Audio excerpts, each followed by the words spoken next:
Hello everyone, कैसे हैं आप लोग। उम्मीद करते हैं कि आप सब बहुत अच्छे होंगे। आज हम लोग आधारभूत समानुपातिकता प्रमेय या थेल्स प्रमेय को सिद्ध करने के लिए सीखेंगे, जिसका कथन है यानी थेल्स प्रमेय है, यदि किसी त्रिभुज की एक भुजा के समांतर अन्य दो भुजाओं को भिन्न भिन्न बिंदुओं पर प्रतिच्छेद करने के लिए एक रेखा खींची जाए तो ये अन्य दो भुजाएं एक ही अनुपात में विभाजित हो जाती है। या आप इसे शॉर्टकट में इस प्रकार भी लिख सकते हैं। किसी त्रिभुज में एक भुजा के समांतर खींची गई रेखा अन्य दो भुजाओं को समान अनुपात में विभाजित करती है। जैसे रफ के लिए यह एक त्रिभुज अगर हम लेते हैं ABC, तो इसके किसी भी एक भुजा के समांतर आप एक रेखा खींचिए। मैं यहाँ पे BC के समांतर एक रेखा खींच लेता हूँ, जिसका नाम हम D और E देते हैं। तो इस त्रिभुज में ABC में BC के समांतर DE खींचने पर ये जो अन्य दो भुजाएं बचे, यह रेखा इन दोनों भुजाओं को समान अनुपात में विभाजित करती है। अनुपात का मतलब बटे, यानी इस पूरे भुजा का अनुपात क्या होगा, AD और DB। AD और DB यानी ये कहा जा रहा है कि AD बटे DB जो है वो बराबर होगा किसके, तो AE बट्टे EC के। AE बट्टे EC के, यानी ये जो मैं आपको रफ में बताया कि कह क्या रहा है प्रमेय, तो ये कह रहा है किसी भी त्रिभुज में किसी एक भुजा के समांतर अगर कोई रेखा खींची जाए तो ये रेखा अन्य दो भुजाओं को, है ना, AB और AC को एक ही अनुपात में यानी समान अनुपात में क्या कर देगा, तो विभाजित कर देगा। विभाजित करने पर AD और DB आया, इधर AE और EC आया, तो इसका अनुपात क्या होगा, बराबर होगा। तो आइए इसे किस प्रकार सिद्ध करेंगे, हम लोग सीखने का प्रयास करते हैं। हमारे YouTube channel study with MH में आपका स्वागत है। किसी भी प्रमेय को सिद्ध करने के लिए हम लोग दो तीन चीज़ें पहले समझ लेते हैं कि पहले किसे लिखा जाएगा, ये सब बातें पहले समझ लेते हैं। तो दोस्तों, किसी भी प्रमेय में शुरू का जो कथन होता है वो दिया रहता है, अर्थात वह प्रमाण होता है, और लास्ट का जो कथन होता है, जैसे यहाँ पे लिखा हुआ है, तो ये अन्य दो भुजाएं एक ही अनुपात में विभाजित हो जाती है। ये लास्ट वाला कथन हमें सिद्ध करना पड़ता है। तो आइए इसके अनुसार हम लोग एक कोई भी त्रिभुज बना लेते हैं। ठीक है, तो आइए फटाफट हम एक त्रिभुज बना लेते हैं।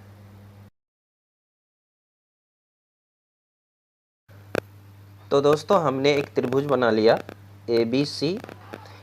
इसके एक भुजा BC के समांतर हम एक रेखा खींच लेते हैं।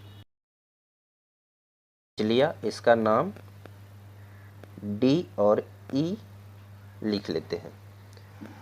ठीक है, तो सबसे पहले हम यहाँ लिखेंगे हमें क्या क्या दिया हुआ है। दोस्तों, इस त्रिभुज में क्या दिया हुआ है, दिया है त्रिभुज ABC में DE जो है वो समांतर है किसके, BC के। और इसमें क्या है दोस्तों, DE जो है भुजाओं AB और AC को क्रमशः बिंदु D और E पर काटता है।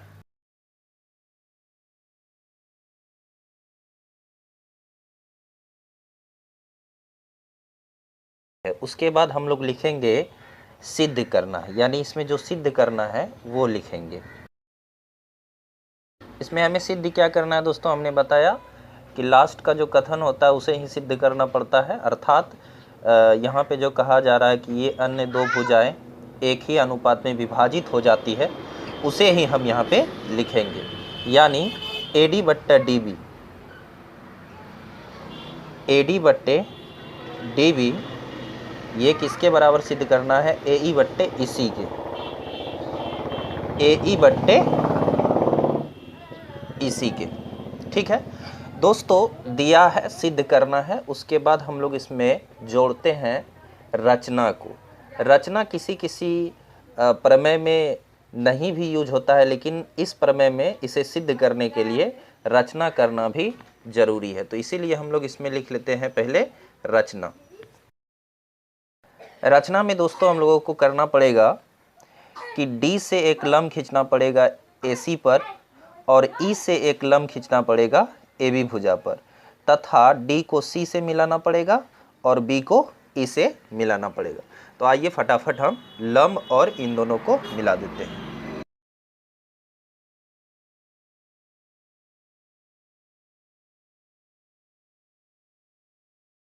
तो दोस्तों हमने यहाँ रचना कर दिया। तो क्या सब रचना किए हैं वो लिख लेते हैं। D से एक लंब हम लोग AB पर डाले हैं, AC पर, उसका नाम दे देते हैं M यानी DM, और E से एक लंब खींचे हैं, इसका नाम दे देते हैं इधर N।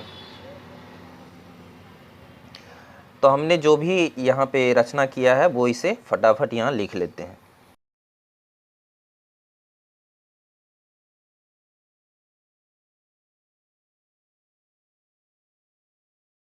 अब दोस्तों हमें यहाँ पे क्या सिद्ध करना है, वो प्रमाण के द्वारा हम लोग सिद्ध करने का प्रयास करते हैं, यानी प्रमाण। तो यहाँ पे आप प्रमाण भी लिख सकते हैं या नहीं तो उपपत्ति भी लिखा जाता है। प्रमाण भी लिख सकते हैं या उपपत्ति। तो हम यहाँ पे प्रमाण ही लिख। तो प्रमाण में दोस्तों हमें क्या करना है, सीधे त्रिभुज ADE का क्षेत्रफल और इस त्रिभुज का DEB का। दोस्तों बहुत ही केयरफुल होकर के आप लोग यहाँ पे समझने का प्रयास कीजिएगा। हालांकि इस फिगर में बहुत सारा त्रिभुज आपको नज़र आ रहा है, लेकिन हमें ऐसा ही त्रिभुज लेना है जिसमें हमें AD भुजा और DB भुजा आए। साथ ही जब इस तरफ हम सिद्ध करेंगे, यानी इस तरफ का इक्वेशन बनाएंगे, तो वहाँ ध्यान रखना है कि AE भुजा आना चाहिए और EC भुजा आना चाहिए, ताकि जो हमें सिद्ध करना है वहाँ तक हम पहुँच पाए। तो इस त्रिभुज में ADE में AD है और DEB में DB है, तो हम ये दोनों त्रिभुज लेके चलते हैं। तो दोस्तों त्रिभुज का क्षेत्रफल क्या होता है, 1/2 गुना आधार गुना ऊंचाई या शीर्षलंब।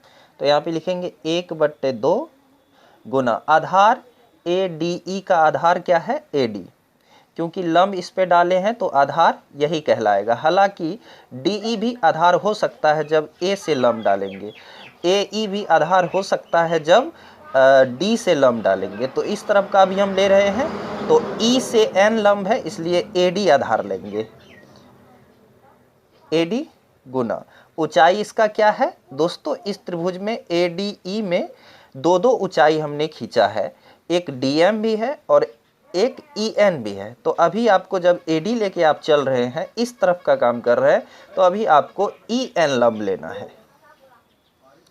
तो EN हम यहाँ लिख देते हैं बटे, फिर इस त्रिभुज का भी वही होगा 1/2 गुना आधार। दोस्तों आधार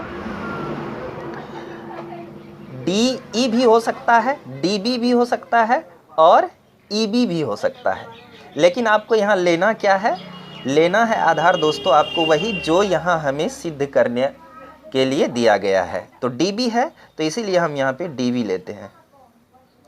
आधार ये लिए इस त्रिभुज का, यानी कि त्रिभुज DEB का, तो ये ऊंचाई जो होगा इसका वह EN ही होगा। ये कैसे होगा मैं आपको बताता हूँ। दोस्तों यहाँ पे मैंने कुछ आकृतियाँ बना के रखा है आप लोगों को समझाने के लिए। जैसे यहाँ देखिए एक त्रिभुज है ADE, इसमें हमने एक लंब डाला है जो कि अंदर की ओर है, और इस त्रिभुज में देखिए ये अधिक कोण त्रिभुज है, क्योंकि यहाँ पे 90 डिग्री से बड़ा कोण बनेगा ऑब्वियसली, तो ये अधिक कोण त्रिभुज है। और दोस्तों ये भी अधिक कोण त्रिभुज है। तो याद रखिएगा आप लोग, अधिक कोण त्रिभुज में अगर अधिक कोण के शीर्ष से अगर हम लंब नहीं डालते हैं, किसी भी दो न्यून कोण से लंब डालते हैं, तो वह कभी भी त्रिभुज के अंदर नहीं बनेगा, यानी वह लंब हमेशा त्रिभुज के बाहर ही बनता है। जैसा कि इस सवाल में है, आप यहाँ पे गौर से देखिए, ADE, ई शीर्ष से हमने यहाँ पे लंब डाला था EN, जो कि इस त्रिभुज का भी कॉमन लंब है ना, DEB का, है ना, यही लंब होगा। क्यों? क्योंकि ये न्यून कोण है और न्यून कोण से हमने न्यून कोण के शीर्ष से लंब डाला है, जो कि इस त्रिभुज DEB के बाहर है। यानी ये लंब त्रिभुज के अंदर नहीं भी है, फिर भी यह इसका लंब होगा। क्यों होगा? क्योंकि हम आपको पहले अभी बता दिए हैं कि अधिक कोण त्रिभुज में लंब अंदर नहीं होता है जब न्यून कोण वाले शीर्ष से लंब डालते हैं, ठीक है ना। तो इस त्रिभुज में भी ये जो EN है वह इसका लंब होगा। क्यों होगा? क्योंकि आप इसमें समझने का प्रयास कीजिए। तो यहाँ पे उसी टाइप का फिगर है, ये अधिक कोण त्रिभुज है, तो अधिक कोण त्रिभुज में अंदर की ओर अगर न्यून कोण से खींचेंगे तो कभी भी लंब इस त्रिभुज के अंदर नहीं आएगा। हाँ, अगर हम अधिक कोण वाले शीर्ष से खींचेंगे लंब, तब तो त्रिभुज के अंदर आ जाएगा। लेकिन न्यून कोण वाले, यानी कि इस लंब से अगर इस शीर्ष से अगर हम लंब खींचते हैं तो वह त्रिभुज के हमेशा बाहर जाता है। देखिए, यहाँ भी त्रिभुज के बाहर गया, यहाँ भी त्रिभुज के बाहर गया। इसीलिए आपको यहाँ पे मतलब ये नहीं होना है कि EN लंब जो है वो DEB त्रिभुज में नहीं है, फिर भी हम लोग क्यों ले लेते हैं। तो मैंने आपको बहुत अच्छे से समझाने का प्रयास किया है। आई होप कि आप लोग समझ गए होंगे। तो दोस्तों, यहाँ पे हम लोग क्या करेंगे, EN को कटा देंगे और 1/2 1/2 को कटा देंगे। तो इसलिए हमें क्या प्राप्त हुआ, तो इसे हम समीकरण 1 मान लेते हैं। अब दोस्तों, जैसा हम इस तरफ किए, यानी कि AD और DB लाए हैं, उसी प्रकार आपको इधर भी करना है, यानी AE और EC लाना है। तो AE और EC लाने के लिए AE किस त्रिभुज में है, तो ADE में है, और EC किस त्रिभुज में है, तो EDC में है। तो ये दोनों त्रिभुज के बीच हम लोगों को काम करना है। तो वही काम करेंगे, 1/2 गुना आधार इस बार क्या हो जाएगा दोस्तों, ADE का AE हो जाएगा आधार। तो यहाँ पे हम लिखेंगे AE गुना ऊंचाई। दोस्तों क्या होगा, आधार पर ही लंब डाला जाता है, वही ऊंचाई कहलाएगा। तो इस बार ऊंचाई हो जाएगा DM। तो यहाँ लिख लेते हैं DM बटे 1/2 गुना आधार क्या हो जाएगा, आधार इसका हो जाएगा EC गुना ऊंचाई इसका क्या होगा दोस्तों, DM। वही बात इसमें भी है जो कि हम इस मतलब त्रिभुज में बता दिए कि मतलब DEB का कैसे कॉमन EN जो है लंब हुआ, उसी प्रकार EDC का भी ये लंब होगा, क्योंकि ये भी अधिक कोण त्रिभुज है। तो यहाँ से DM कट गया, तो बच और 1/2 1/2 भी कट गया। तो यहाँ से हमें क्या प्राप्त हुआ दोस्तों,